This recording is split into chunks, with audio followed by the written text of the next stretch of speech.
স্বাগত দীপ্ত সংবাদে, সাথে আছে আমি কাজী আসিফুজ্জামান। শুরুতেই ফুটবল বিশ্বকাপ 2026।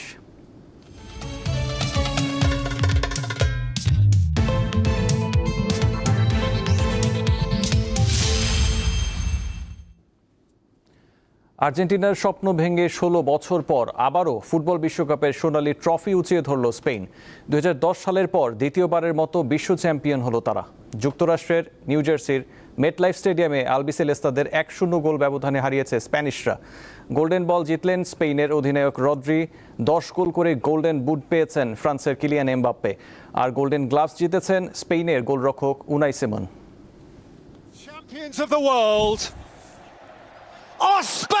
প্রতিপক্ষের চাপে পুরোটা সময় পিষ্ট থাকলেও কোনো মতে লড়াই অতিরিক্ত সময় টেনে নেয় আর্জেন্টিনা। নির্ধারিত সময় শেষ মুহূর্তে 10 জনের দলে পরিণত হওয়ায় আরও কোণঠাসা হয়ে পড়ে তারা।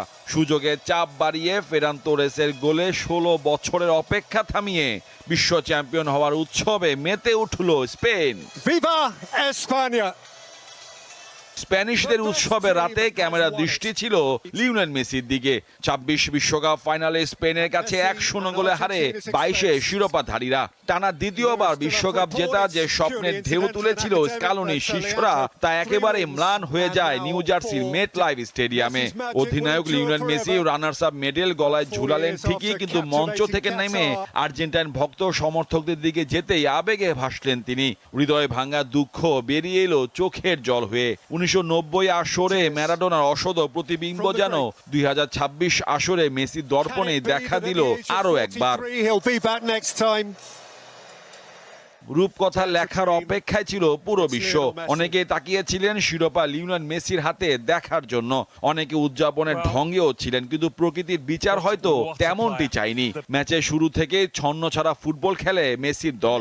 মাত্র 35% বল দখলে রেখে লক্ষ্যে কোনো শট রাখতে পারেনি তারা।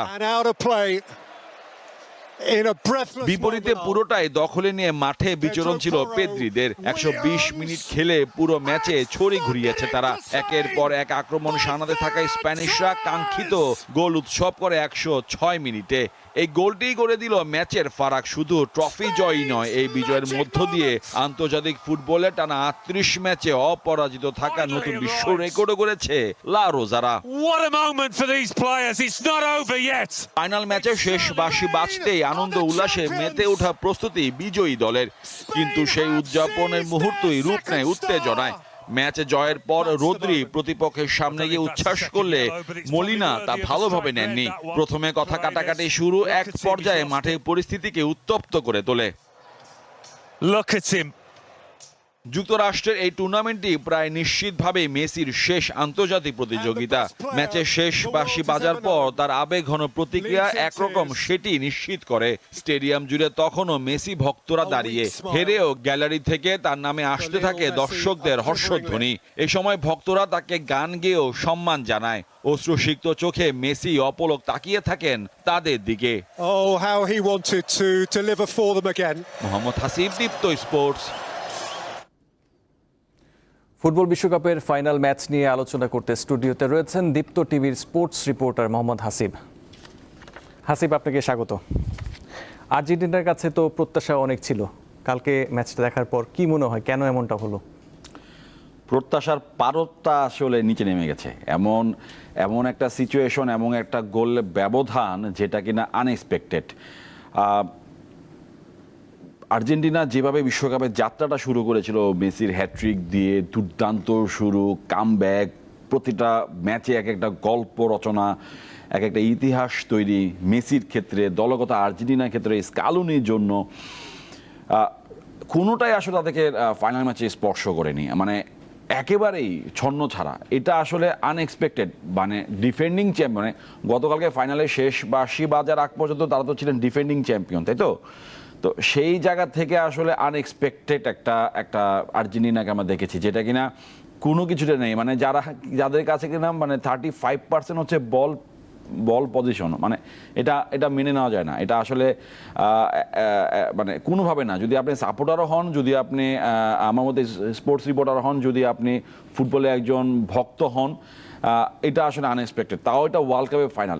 বিষয়টা হয়ে গেছে এরকম, আমার কাছে যেটা মনে হয়েছে সবটা দেখে, যে শুরু থেকে আর্জেন্টিনা যেভাবে খেলেছে বা শুরুটা যেভাবে তারা করেছে সেটার সাথে পুরো পৃথিবী যে একটা এক্সপেকটেশন, শুধু তো আর্জেন্টিনাবাসীদের না, বাংলাদেশও আছে, অন্যান্য দেশও আছে, মাঠে থাকা দর্শকরা আছেন, মানে পুরো প্রেশারটা দল নিয়ে নিয়েছে। আমরা বলি না যে হোম অ্যাডভান্টেজ বা কোনো একটা প্রেশার থেকে মুক্ত থাকা, না। কালকে কিন্তু ম্যাচ শুরু হওয়ার আগে মেসি বলেছেন যে ফলাফল যাই হোক আমরা আমাদের বেস্টটা দিয়েছি, মানে তার মানে হচ্ছে তাদের কাছ থেকে আসলে আর মানে আর বেস্ট পাওয়ার কোনো সুযোগ নেই তাদের। তো বেস্ট পাওয়ার সুযোগ না থাকলেও আসলে যেমনটা হওয়া উচিত ছিল তেমনটাও ধারে কাছে নাই। একেবারে যদি ভিন্ন বলি সেটা হচ্ছে যে স্পেনের মানে 10 জন, মানে 11 জন যদিও খেলে, একজন তো গোলরক্ষক, মানে 10 জন, আর হচ্ছে এদিকে হচ্ছে আপনার আর্জেন্টিনা গোলরক্ষক এমিলিয়ানো মার্টিনেজ 11টা গোল সেভ করেছেন প্রতিপক্ষের, কিন্তু আনফরচুনেট বলেন বা ফরচুনেট বলেন স্পেনের জন্য একটা গোল হজম করে ম্যাচটা হেলে পড়া স্পেনের দিকে। স্পেনের আসলে 16 বছর পরে লামিনে ইয়ামালকে নিয়ে মেসি সেই ছবিটা ভাইরাল নিয়ে অনেক আলোচনা হচ্ছিল। সব কিছু মিলে আসলে স্পেনের একটা মানে স্পেনেরও হারানো কিছু নেই, কিন্তু তারা আসলে তাদের সেরাটা দিবে। এবং স্পেন যেভাবে শুরু করেছে দেখেন, কেপ ভার্দের সঙ্গে তারা গোল শূন্য ড্র, এটাও কিন্তু মেনে নেওয়া যায় না স্পেনের মতো দলের এগেনস্টে। কেপ ভার্দে এগেনস্টে আর্জেন্টিনা 3-2 গোলে জয়, এটাও কিন্তু মানে অনেকটা ডিফিকাল্ট একটা ম্যাচ ছিল আর্জেন্টিনা, এবং তারা কিন্তু ওই মানে একটা পুল সিরাত পার হওয়ার মতো। তো ওই রকম একটা সিচুয়েশন তারা যেভাবে হ্যান্ডেল করে আসছে, মিশরকে হারালো, ফাইনালে তাদের পথ চলাটা আরও সুন্দর হইল। সব কিছু মিলে আরেকটা বড় ব্যাপার হচ্ছে আর্জেন্টিনা কিন্তু আসলে ভ্রমণ জার্নি খুব বেশি একটা ছিল না, অন্যান্য দলগুলো যেমনটা ছিল তাদের তেমনটা ছিল না, কিন্তু তারা আসলে কোনো ম্যাচে কিন্তু সে প্রভাবটা পড়েনি। হ্যাঁ, তারা প্রথমবার গোল কনসিড করেছে, তারপরে কামব্যাক করেছে, দুর্দান্তভাবে জয়, শুধু জয় না, খুব কনফিডেন্টলি জয়, যেটা কিনা মানে একেবারে চোখ বন্ধ করে আর্জেন্টিনা জিতে যাচ্ছে এবারে ওয়ার্ল্ড কাপ। এবং ইতালি বা ব্রাজিলের পরে তৃতীয় দল যারা কিনা টানা 2 বিশ্বকাপ জিতবে, এমন একটা পরিসংখ্যান বা এমন একটা বিষয় কিন্তু বারবার আলোচনায় আসছিল। সেই জায়গা থেকে আসলে আর্জেন্টিনার ফরমেশন বলেন বা 4-4-2 ফরমেশন যেটা তারা শুরুতেই খেলেছে সেটা তারা খেলেছে, কিন্তু সাবস্টিটিউশন বলেন কিংবা হচ্ছে দলের যারা মূল একাদশে খেলছেন তাদের মধ্যে আসলে কোনো ছাপ পাওয়া যায় না, এবং এটা আসলে একটা বড় রকমের একটা প্রেশার থাকবে পরবর্তী ম্যাচে খেলার জন্য। আপনার কি মনে হয় আর্জেন্টিনার প্লেয়ারদের উপর কোনো চাপ ছিল? স্পেনের সবাই কিন্তু ছন্দে ছিল, 16 বছর পর তারা আবার কাপ জিতলো। ওই যেটা বললাম আমি একটু আগে আপনাকে, যে স্পেনের আসলে হারানো কিছু ছিল না, আর্জেন্টিনা যেখানে পাওয়ার অনেক কিছু ছিল, যেমন তারা পেয়ে আসছিলেন, ক্ষুধাটা বাড়াচ্ছিলেন, স্পেনে তাদের পাওয়ার কিছু ছিল না। হ্যাঁ, তারাও স্বপ্ন দেখেছেন যে হ্যাঁ 16 বছর পর যদি আবার আমরা শিরোপা জিততে পারি। যখন তারা রাউন্ড অফ 16-এ উঠলো, সেখান থেকে semifinal, quarter final, semifinal, final, তখন আসলে তাদের মধ্যে এক ধরনের একটা ট্রফি জয়ের একটা ক্ষুধা বাড়তে থাকে। তার আগ পর্যন্ত কিন্তু আপনি কি দেখেছেন, আমার কাছে অন্তত মনে হয়, হ্যাঁ আমরা বলেছি যে এবারে বিশ্বকাপে শুরুতে যখন দল ঘোষণা হয় তখন আমরা বলেছিলাম যে ইংল্যান্ড, ফ্রান্স, স্পেন, আর্জেন্টিনা তো অবশ্যই, তারা আসলে বিশ্বকাপে ফাইনাল বা শিরোপা নেওয়ার দাবিদার, কিন্তু সেই দাবিদার জায়গা থেকে কিন্তু ইংল্যান্ডও বাদ পড়ে যায়, সেই দাবিদার জায়গা থেকে কিন্তু ফ্রান্সও বাদ পড়ে যায় স্পেনের কাছে হেরে। এবং দেখেন আপনি স্পেনের এগেনস্টে ফ্রান্সের এগেনস্টে স্পেন যা খেলেছে গতকালকে ম্যাচটা দেখেন, খুব বেশি কিন্তু পার্থক্য নাই, খুব বেশি একটা পার্থক্য নাই। আপনি খুব ভালো করে দেখেন, স্পেন অলওয়েজ মাঠ বড় করে খেলে, ফ্রান্সও মাঠ বড় করে খেলে, সেখান থেকে আসলে স্পেন যেভাবে ফ্রান্সকে হারালো ঠিক একই ফর্মেট, কোনো চাপ নাই। উল্টো আর্জেন্টিনা প্রতিটা স্টেপে প্রতিটা শটে গিয়ে তারা হচ্ছে প্রেশারাইজড হয়েছে, দর্শকদের দুয়ারধ্বনি শুনেছে। এইটা আসলে তাদের জন্য অনেক বড় একটা বিষয়। এই যে মেটলাইফ স্টেডিয়ামে খেলা হয়েছে ফাইনালটা, সেখানে 2016 সালে ইউরো চ্যাম্পিয়ন হয়েছে, সেখানে আর্জেন্টিনা ম্যাচ জিতে কান্নাকাটি করেছে। আজকে হচ্ছে ঠিক তার উল্টোটা, 10 বছর পরে ঠিক তার উল্টোটা দেখেছি আমরা। পুরো আর্জেন্টিনা দল কেঁদেছে, যতটুকু মেসির দিকে ফোকাস, আপনি সবচেয়ে বেশি মারামারিটা ঘটনাটা এটা আসলে খুব বেশি পরিমাণে নাড়া দেয়। এবং বিশ্বকাপ ফুটবলে এরকম একটা দল এরকম একটা মেজাজ হারিয়ে এমন একটা কাজ করবে, এটা আসলে ফুটবল বিশ্বের জন্য একটা বড় প্রশ্ন, যে তাহলে অন্যান্য দলগুলো কি দোষ, বা একটা বড় চাপ থাকবে এটার জন্য। যে সংক্ষেপে আরেকটু জানতে চাই, গোল্ডেন বল তো পেলেন অধিনায়ক রদ্রি, আর গোল্ডেন গ্লাস পেয়েছেন উনাই সিমন, এই ব্যাপারে কি বলবেন আপনি? যথার্থ হয়েছে কি? মানে বারবার বলতে হয় ভজিনিয়ার কথাটা, স্পেনের এগেনস্টে 27টা গোল এক ম্যাচ উনি সেভ করেছেন। যদি রেসে থাকতো তাহলে হয়তো উনিই পেতেন, আনফর্চুনেটলি তারা আসলে থাকেনি বা থাকতে পারেনি। কিন্তু এমবাপ্পের গোল্ডেন সাফল্য বলেন বা 10 গোল বলেন, মেসিকে মানে এটা আসলে মানে ফাইনাল ম্যাচ তো যেটা হয় যে মানে যে হিট করবে সেই জিতে যাবে, সেখান থেকে আসলে বেস্ট পারফরমেন্স। এবং রদ্রির কথা যেটা বললেন যে এরকম একটা পারফরমেন্সে আসলে শুরু থেকে দলকে লিড দেওয়া, দলকে প্রত্যেকটা বল পজিশন বা বলের যোগান দেওয়া সব কিছুতে দুর্দান্ত, এবং কালকেও ম্যাচ গোল করেছে। তো সব মিলে আসলে এরকম একটা পারফরমেন্সের পরে এটা অবশ্যই যথার্থ নিঃসন্দেহে। আর কিলিয়ান এমবাপ্পে আসলে ইংল্যান্ডের এগেন্সে 2টা গোল করেছেন, সেখান থেকেই আসলে 10টা গোল হয়ে যাওয়া এটা আসলে তার ডিজার্ভ ছিল। হ্যাঁ, ডিজার্ভ আসলে মেসিরও ছিল, কিন্তু যদি গোল করতে পারতেন, কিন্তু আনফরচুনেটলি আসলে এটা ডিজার্ভটা হয়ে যায় হচ্ছে এমবাপ্পের। হাসিব, আমাদের সাথে যুক্ত হওয়ার জন্য আপনাকে অসংখ্য ধন্যবাদ। ধন্যবাদ আপনাকেও। ক্যারিয়ারের পরন্ত বেলায় লিওনেল মেসি যেন এক নিঃসঙ্গ নাবিক। রানার্স আপ মেডেল গলায় উঠতেই নিউজার্সির মেটলাইফ স্টেডিয়ামের সবুজ গালিচায় তার চোখ গড়িয়ে পড়তে শুরু করে, অথচ স্পেন শিবিরে তখন আনন্দের বন্যা। রোজারিও শহরের ছোট্ট এক ছেলে, যার স্বপ্ন ছিল ফুটবলের সর্বোচ্চ মঞ্চে নিজেকে প্রতিষ্ঠিত করা, যা মোটেও সহজ ছিল না। শৈশবে গ্রোথ হরমোনের সমস্যা দেখা দেয় মেসির। চিকিৎসার ব্যয় বহন করা কঠিন হয়ে পড়ে তার পরিবারের জন্য। অনেকেই ভাবে এখানেই থেমে যাবে সম্ভাবনাময় ক্যারিয়ার। অদম্য ইচ্ছাশক্তি আর অসাধারণ প্রতিভা তাকে নিয়ে যায় বার্সেলোনায়। শুরু হয় ফুটবল ইতিহাসের অন্যতম এক যাত্রা। বছর গড়ানোর সঙ্গে সঙ্গে বাড়তে থাকে তার গোল ও রেকর্ডের সংখ্যা।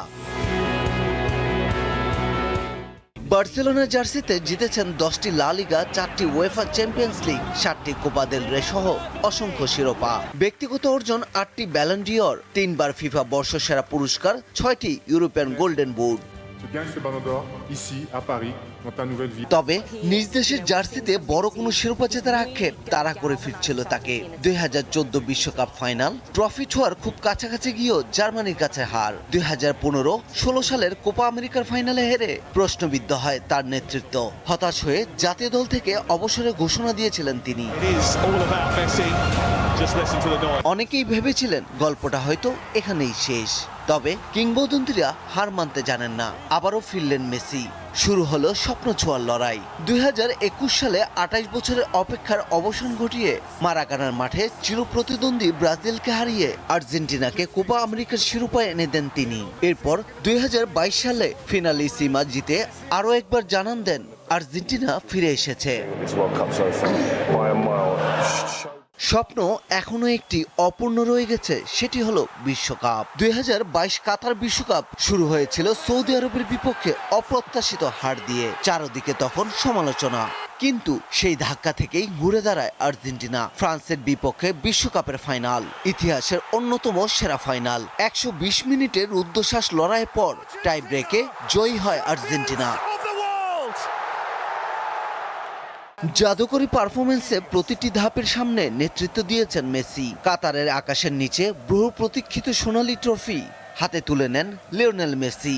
বিশ্বকাপ জয়ের মধ্য দিয়ে পূর্ণতা পায় তার কেরিয়ার। সেই সঙ্গে চিরতরে বন্ধ হয়ে যায় একটি প্রশ্ন, মেসির অর্জনের ঝুলিতে আর কি বাকি?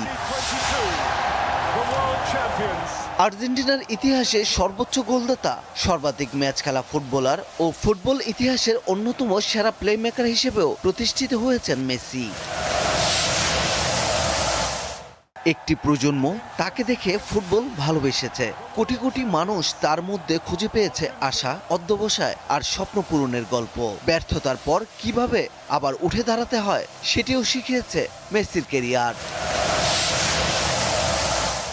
রোজারিওর এই ছোট্ট ছেলেটি প্রমাণ করে গেছে প্রতিভা মানুষকে পরিচিতি দেয়, কিন্তু অদম্য পরিশ্রম, ধৈর্য আর স্বপ্নের প্রতি বিশ্বাস মানুষকে কিংবদন্তি বানায়। পারভেজ খোকন, দীপ্ত স্পোর্টস। স্পেনের বিশ্বকাপ জয়ে বাংলাদেশে তাদের সমর্থকরা আনন্দে মেতে ওঠে। অন্যদিকে বিমর্ষ আর্জেন্টিনার ভক্তরা। চট্টগ্রাম থেকে জানাচ্ছেন রুনা আনসারি।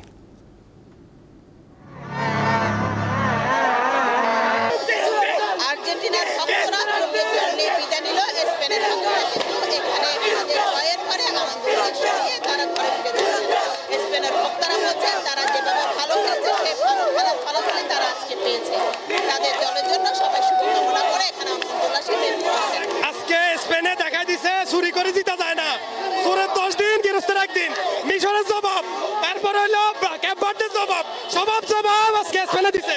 খুবই জোশ লাগতেছে। আর্জেন্টিনা আজকে হারিয়ে গেছে।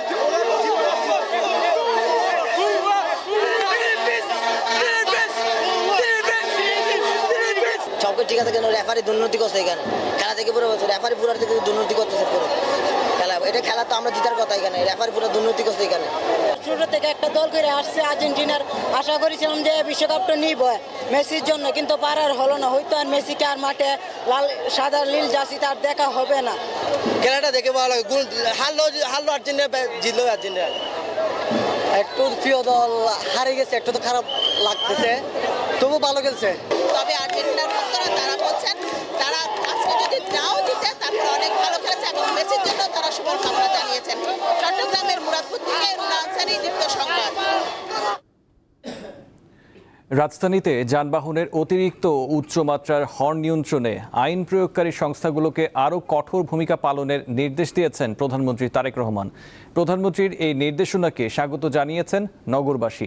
আর বিশেষজ্ঞরা বলছেন, আইন প্রয়োগের পাশাপাশি সচেতনতা আর দায়িত্বশীল আচরণই পারে নগরবাসীকে এই অদৃশ্য ঘাতক থেকে রক্ষা করতে। আপনার কানে যে শব্দ শুনতে পাচ্ছেন, এটি কি শুধুমাত্র গাড়ির হর্ন নাকি এক নীরব ঘাতক? রাজধানী ঢাকা। প্রতিনিয়ত দেশের বিভিন্ন প্রান্ত থেকে মানুষ ছুটে আসে এই শহরে। বেশি মানুষের এই নগরে যানবাহনের সংখ্যাও বেশি। মালিবাগ নামিদামি বেশ কয়েকটি স্কুল, কলেজ ও হাসপাতাল থাকায় এই এলাকাটিতে লক্ষাধিক মানুষের বসবাস। দিনভর বাস, মোটরসাইকেল সহ অন্যান্য যানবাহনের হর্নের শব্দে ব্যস্ত থাকে এই সড়কটি। তবে যারা এই রাস্তায় চলাচল করছেন তারা কি জানেন এই রাস্তায় যানবাহনের সৃষ্ট শব্দের মাত্রা কত? অটোরিকশাগুলো দেখা গেছে ডাইনে বায় মুসরামুস্তি করে সাইড দেয় না, বেশিরভাগ এটির কারণেই হর্নটা বাজানো পড়ে। দেখেন মাথায় অপারেশন করা, এই শব্দ দূষণের কারণে আসলে আমার অনেক সমস্যা হয়। আন্দাজে হর্ন বাজায়, জোরে জোরে হর্ন বাজায়। শব্দ দূষণ অবশ্যই মস্তিষ্কে আঘাত আনে। বাসায় যখন যাই তখনও দেখা গেছে যে এটার প্রভাব অনেকখানি রয়ে যায়। বাসায় গেলে পরেও দেখা গেছে যে এই যে আমাদের যে একটা মানসিক অস্থিরতা, এটা কিছুটা হলেও কাজ করে। মালিবাগের এই রাস্তাটির শব্দের মাত্রা মাপতে আমরা সাহায্য নিয়েছি বায়ু ও পরিবেশ দূষণ গবেষণা সংস্থা Centre for Atmospheric Pollution Studies ক্যাপসের। ফলাফল বলছে এই রাস্তায় গড় শব্দের মাত্রা 90 ডেসিবেল। অথচ বিশ্ব স্বাস্থ্য সংস্থা হু এর মতে সহনীয় শব্দের মাত্রা 45 থেকে 60 ডেসিবেল। নিয়মিত এটি 85 ডেসিবেলের উপরে উঠলে শ্রবণ শক্তি চিরতরে নষ্ট হতে পারে পথচারীদের। আমরা এখানে যে পরিমাপটা করলাম এখানে, তো দেখা গেছে যে অধিকাংশ ক্ষেত্রেই আমাদের শব্দের মাত্রাটা 90 ডেসিবেলের থেকে বেশি আসছে, যেটা আসলে আমাদের যে শ্রবণ সীমার থেকে যে WHO যে স্ট্যান্ডার্ডটা, সেই স্ট্যান্ডার্ডটা সবসময় অতিক্রম করতেছে। এত গেল মালিবাগের শব্দ দূষণের মাত্রা। রাজধানীর সচিবালয় ও এর আশপাশের এলাকায় সরকারিভাবে নীরব এলাকা হিসেবে পরিচিত। সাধারণত শব্দের মাত্রা 70 ডেসিবেল বা তার বেশি হলে তা শব্দ দূষণ হিসেবে গণ্য করা হয়। তবে নীরব এই এলাকাটির শব্দ দূষণের মাত্রা 78.8 ডেসিবেল। রাজধানীর ব্যস্ত সড়কগুলোতে অপ্রয়োজনীয় হর্নের ব্যবহার এখন নিয়মিত বিষয় হয়ে দাঁড়িয়েছে। হাসপাতাল, শিক্ষা প্রতিষ্ঠান, এমনকি আবাসিক এলাকাও এখন শব্দ দূষণের কবল থেকে রেহাই পাচ্ছে না। এই প্রেক্ষিতে শনিবার শব্দ দূষণ নিয়ন্ত্রণে যানবাহনে উচ্চ মাত্রার হর্ন বন্ধে কঠোর আইন প্রয়োগ ও কৃত্রিম বুদ্ধিমত্তা প্রযুক্তির ব্যবহার নিশ্চিত করার নির্দেশ দিয়েছেন প্রধানমন্ত্রী তারেক রহমান। এই যে নির্দেশনাটা দেওয়া হয়েছে, তবে পরিবেশবিদরা বলছেন শব্দদূষণ নিয়ন্ত্রণে বিদ্যমান আইন কঠোরভাবে বাস্তবায়নের পাশাপাশি জনসচেতনতা বাড়ানোও জরুরি। এছাড়া অপ্রয়োজনীয় হর্নের ব্যবহার বন্ধ, নির্ধারিত নীরব এলাকা রক্ষা এবং নগর পরিকল্পনায় শব্দ নিয়ন্ত্রণ ব্যবস্থার ওপর গুরুত্ব দিতে হবে। দূষণকারীদের বিরুদ্ধে পর্যাপ্ত আইন প্রয়োগও করা যাচ্ছে না। প্রধানমন্ত্রীর যে নির্দেশনা দিয়েছেন, এটি ইমপ্লিমেন্ট করতে হলে সবার আগে ট্রাফিক সিস্টেমে শৃঙ্খলা আনতে হবে। অর্থাৎ ট্রাফিক সিস্টেমে বিশৃঙ্খলা রেখে শব্দ দূষণ নিয়ন্ত্রণ করা এটি বড় চ্যালেঞ্জের বিষয়। নগর ব্যস্ততা থামবে না, চলবে যানবাহনও, কিন্তু অপ্রয়োজনীয় হর্নের দৌরাত্ম্য কমাতে না পারলে ঢাকা একসময় অসুস্থ মানুষের নগর হয়ে উঠবে বলেও জানিয়েছেন এই পরিবেশবিদ। নূর আলম, দীপ্ত সংবাদ, ঢাকা। একসময় সাভারের নামাবাজার ছিল বাঁশ বেতের তৈরি ঝুড়ি, সাজি ও গৃহস্থালী সামগ্রীর অন্যতম জমজমাট বাজার। তবে প্লাস্টিক পণ্যের দাপট, কাঁচামালের দাম বৃদ্ধি এবং কারিগরের সংকটে এখন সেই ঐতিহ্য অনেকটাই ম্লান। তবুও মৌসুমি চাহিদা আর পুরনো ক্রেতাদের ভরসায় টিকে থাকার চেষ্টা করছেন ব্যবসায়ীরা। বাঁশ ও বেতের তৈরি জিনিসপত্র একসময় বাংলাদেশের ঘরে ঘরে এই জিনিসপত্রগুলো ব্যবহার হলেও কালের পরিক্রমায় আধুনিক সভ্যতার কারণে এর বিকল্প প্লাস্টিক এবং মেলামাইনের জিনিসপত্র তৈরি হয়, কিন্তু এর চাহিদা কমেছে এবং উৎপাদনও কমেছে। এবং সেই সাথে গ্রাম অঞ্চলে যে খেজুর গাছ এবং তাল গাছের যে থেকে তৈরি যে শীতল পাটি এবং খেজুরের পাটি, সেগুলো কিন্তু কমেছে আস্তে আস্তে। তো সেই ব্যবসার সাথে যারা এখনও সাভার নামাবাজারে জড়িত রয়েছে তাদের কথাগুলো আমি শুনবো। প্লাস্টিক বা বিভিন্ন দিক থেকে আমাদের একটু চাহিদা অনেক কমে গেছে। কিছু কিছু জিনিস ভালোই চলে, যেমন হুগলা পাটি, জাকা, তারপরে হুক্কা, শীতল পাটি, খেজুর পাতার পাটি, বিভিন্ন কিছু মিলিয়ে মোটামুটি চলে। ব্যবসা আমার দাদাই করতো, আমার আব্বাই করতো। এখন আমরা বংশগতভাবে ধরে রাখছি। এখন আপনার প্লাস্টিকের মালের লেগে এগুলো বেচা কিনে অনেক কমে গেছে, আগের মতো নাই। এখানে আপনার কুটির শিল্পের যাবতীয় যা আছে এগুলো মনে হয় যে আমরা পাইকারি আর খুচরা বিক্রি করি। ঢাকা জিঞ্জিরা, চক বাজার, আপনার কাউরান বাজার এবং কি সাভার থানায় যে দোকান আছে প্রত্যেকটাই এখান থেকে নেওয়া যায়। আর আমাদের বিভিন্ন আইটেম, তো এই আইটেম যোগাইতে আমরা অনেক জায়গায় যাই। আমি ওই যে পলো কিনতে আসছিলাম একটা, আর কি ওই যে কবুতর পালি, তো প্রচলিত গানের যেটি হাত পাকার বাতাসে প্রাণ জুড়িয়ে আসে, সেই প্রাণ জুড়ালো কিন্তু এখন যারা এই ব্যবসার সাথে জড়িয়ে আছে তাদের প্রাণ জুড়াচ্ছে না। এবং তারপরও কিছু কিছু ব্যবসায়ী যারা আছে, এটা কালের পরিক্রমায় তারা এটি হারিয়ে যাওয়া ব্যবসাটিকে ধরে রাখার চেষ্টা করছেন। এম এ হালিম, দীপ্ত সংবাদ, সাভার। এবারে আন্তর্জাতিক প্রসঙ্গ। টানা নবম রাতের মতো ইরানে হামলা চালিয়েছে যুক্তরাষ্ট্র।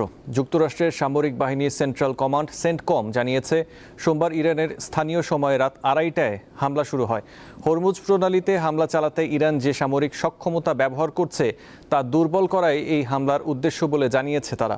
ইরানের উত্তর পশ্চিমাঞ্চলীয় তাবরিজ, দক্ষিণ পূর্বাঞ্চলের সিস্তান ও বেলুচিস্তান প্রদেশের চাবাহার শহরে একাধিক বিস্ফোরণের শব্দ শোনা গেছে বলে বিবিসির খবরে বলা হয়েছে।